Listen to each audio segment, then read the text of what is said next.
Bonjour à toutes et à tous. On va voir aujourd'hui notre revue de marché hebdomadaire.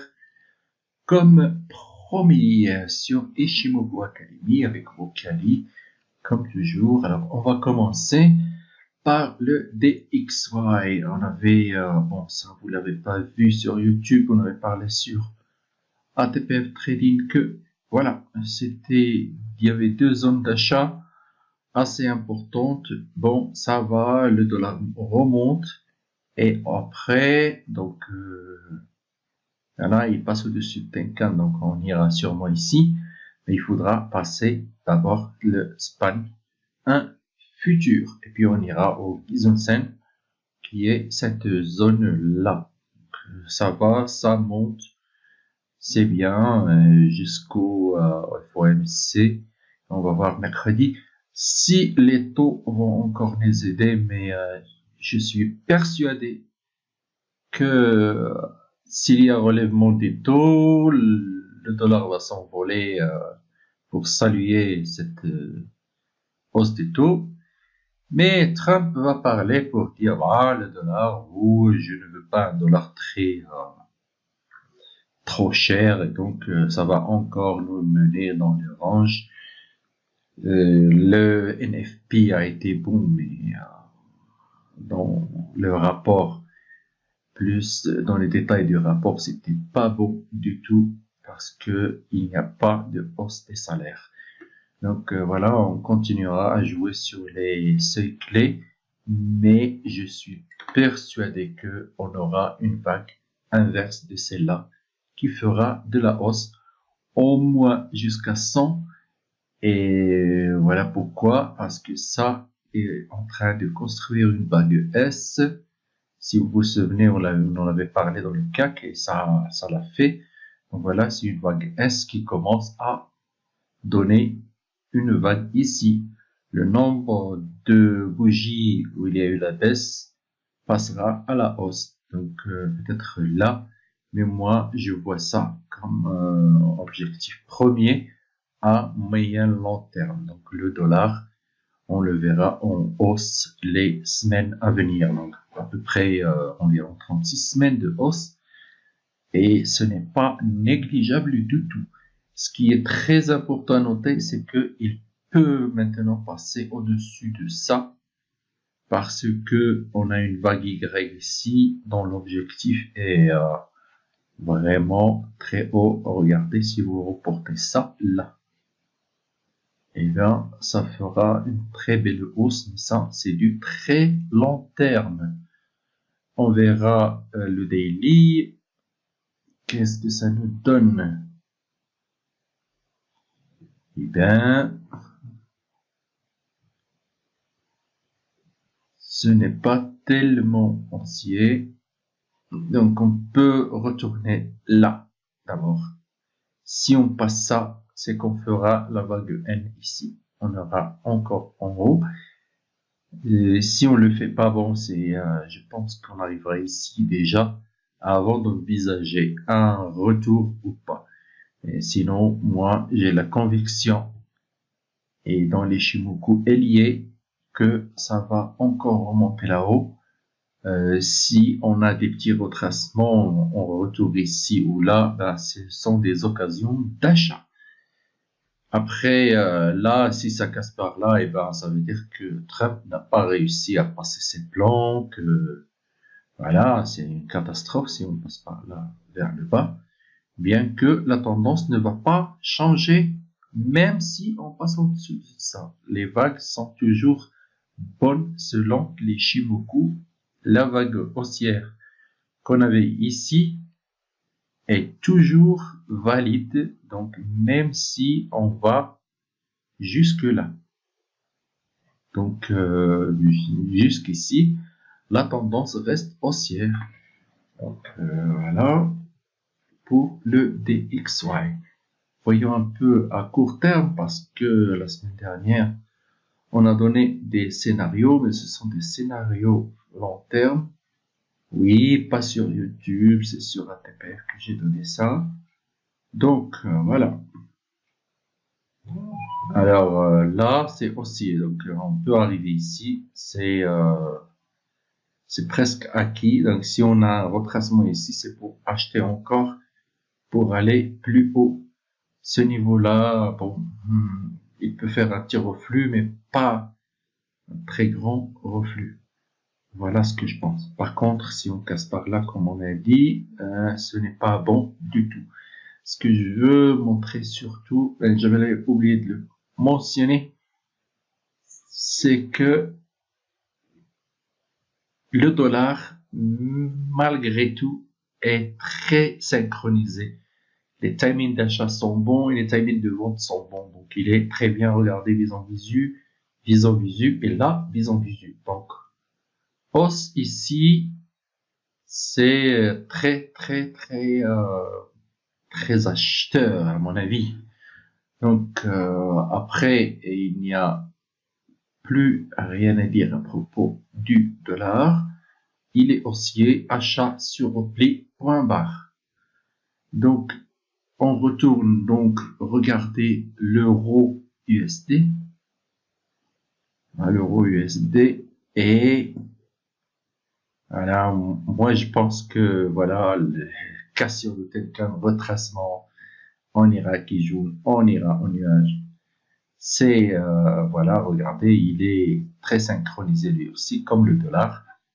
Donc voilà, j'adore beaucoup l'euro, il est très propre. Après, donc en weekly c'est bien. Moi je pense qu'il ira d'abord au Sen, puis après on verra. Donc on peut pas voir tout l'avenir parce que c'est très difficile, surtout dans les marchés tels que le Forex, c'est très difficile. Donc, disons que on ira au Sen et après on verra. D'accord. Donc, alors ici, là, il ne faut pas, voilà, faut pas oublier que voilà, on a un retracement ici qui n'a pas été fait, donc qui doit être fait, mais c'est du long terme. Mais ici et maintenant, il y a quelque chose de très important devant la paire, c'est regarder là où elle échoue. En trimestriel, c'est le Tenkan trimestriel et ce n'est pas du tout facile à passer. Donc il faudra qu'elle clôture au-dessus pour qu'on dise qu'elle est passée. Sinon, ça doit retourner, baisser un peu. Voilà, regardez là, elle est aussi synchronisée avec les envisus, à part ici, mais là, c'était des cas particuliers. Donc, voyons ce qu'elle peut faire au passage du Tenkan. Moi, j'achète pas ça. Jamais j'achèterai ça parce que c'est trop grave. C'est trop fort, on peut pas passer en dessous. Hein. Au-dessus, on peut pas passer au-dessus parce que c'est voilà, c'est un Tenkan trimestriel, on va pas le passer facilement. Donc, ce qu'on peut voir ici, c'est voilà les time frames les plus bas. On a dit ici que voilà, et Sen il sort pas du nuage, il est plat, il ne veut pas sortir. Donc, ce n'est pas encore c'est haussier, mais ça doit retracer encore un peu parce que regardez ce petit visant visuel là, ça peut nous mener à retracer et le petit coup descendre jusqu'ici et puis on verra parce que voilà, même s'il y aura hausse des taux, je pense que le dollar ne va pas flamber à cause des autres statistiques de l'emploi et puis de Donald Trump qui n'a pas encore validé son plan. Donc voilà, on pourra saluer la hausse des taux et puis retourner à la hausse parce que voilà la livre elle doit toucher ici. C'est ici la résistance, pas là. On en a parlé maintes fois que ça n'est pas une résistance pour le marché. Donc voilà, c'est ici la résistance et elle doit y aller pour retracer la cassure de Kizunsen et puis revenir toucher le point 0 une deuxième fois. Donc voilà, elle est haussière à long terme, mais pendant les prochaines semaines, 2 à 3 semaines, donc elle doit encore baisser un peu. Bon, un 32-30, ça ne m'étonnerait pas de le voir. Mais pourquoi pas un 31-15, bon, parce que voilà, Kizunsen, voilà, il est plat, il ne sort pas du nuage. Donc voilà, il n'y a pas de garantie qu'il y aura une explosion de cette résistance qui vient de naître ici. Puis on verra daily. En daily, regardez là, elle a cassé le Tenkan-sen. Bon, elle est haussière. Elle est haussière. Mais le visu est là. On verra. Je pense qu'il faut tenir jusqu'ici avant d'acheter. Pour attendre le visu vient ici et puis acheter. Regardez là, visu, on recule, visu, on recule, visu, on recule, mais on remonte dans les autres visu qui sont en face. Regardez, hop, on remonte, et ici.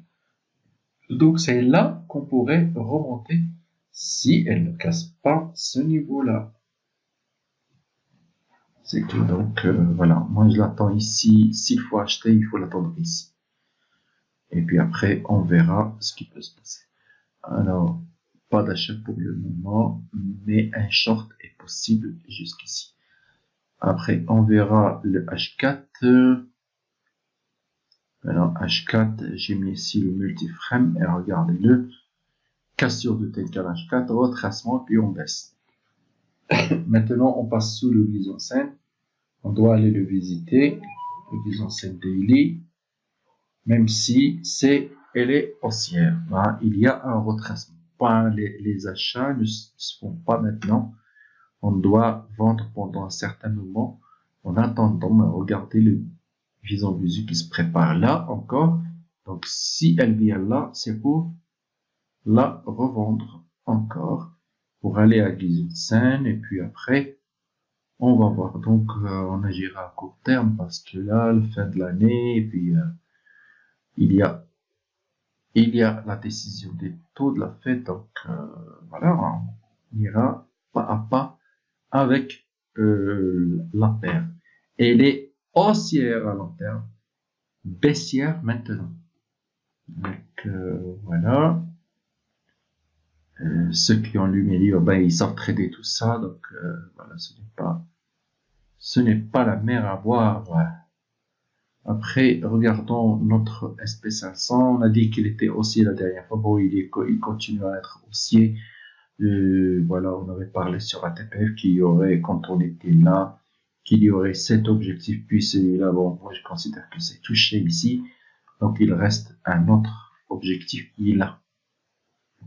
Donc, ça, parce que c'était tracé il y a longtemps, donc ils ont bougé de leur place. Et s'arrêter là quand j'ai tracé ces objectifs. Donc voilà, le SP500, il remonte encore. Il est très haussier. Donc voilà.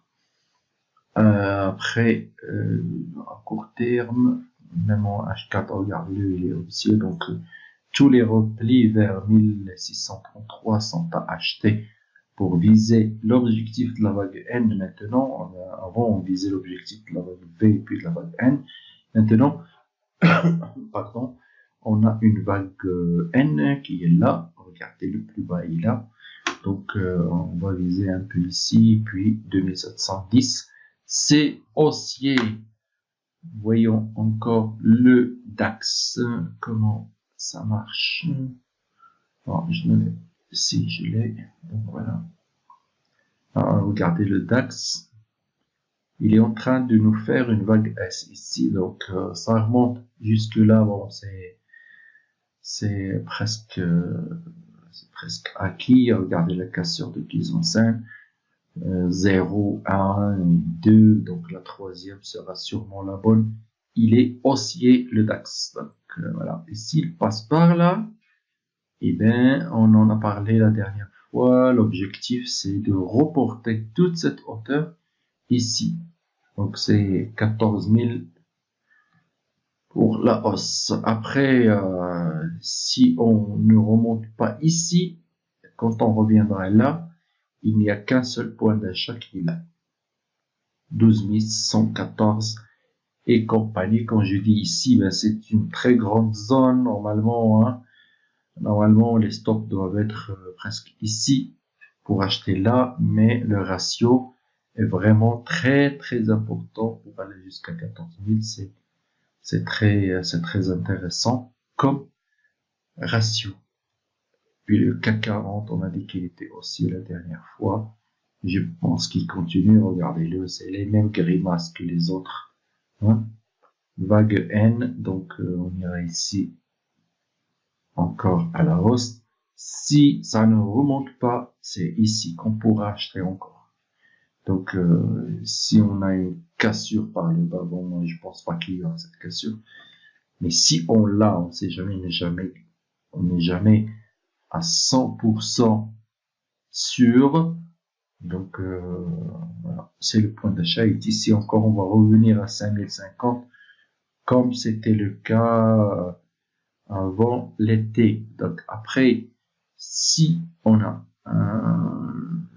une hausse par là et la cassure de ça, alors le CAC 40, bon, premier objectif, ce n'est pas du tout négligeable. Donc voilà. Attendez, pour que je dise pas de bêtises, il faudra que je mette le premier objectif comme il faut. Le premier objectif, c'est là. C'est la vague V qui va se construire. Et si je la reporte là, voilà, premier objectif. 5786, je pense. Bon, 80, 86, ce n'est pas important. Parce que là, on est dans du swing et du long terme. Après, si je prends l'autre objectif, bon, voilà, je le mets ici. Ça, je dis, ce sont les objectifs maximum. Hein. Hein, c'est 6080, c'est très proche. C'est à la portée du CAC 40 maintenant. Problème, si on casse encore par là, ben, c'est fini. Hein, on ira jusqu'à 4700 pour, bon, 4700 encore pour, ne faites pas dire ce que je ne veux pas dire. Des fois, je suis mal compris parce que je ne suis pas natif. Donc, voilà. Certaines personnes ne comprennent pas et doivent connaître ma personnalité avant de comprendre ce que je raconte. Et ben, oui, parce que on a des cultures différentes. Voilà, c'est tout. Donc, voilà. Ici, si ce niveau ne tient pas en cas de cassure ici, si ce niveau ne tient pas, et ben c'est là qu'il y aura l'achat, pas avant. Mais ce sera des achats pour aller très très très loin. Donc, CAC 40 haussier, SP500 haussier et DAX haussier. Alors, you must like, you must share, and you must comment this. Au revoir et à bientôt sur une autre vidéo.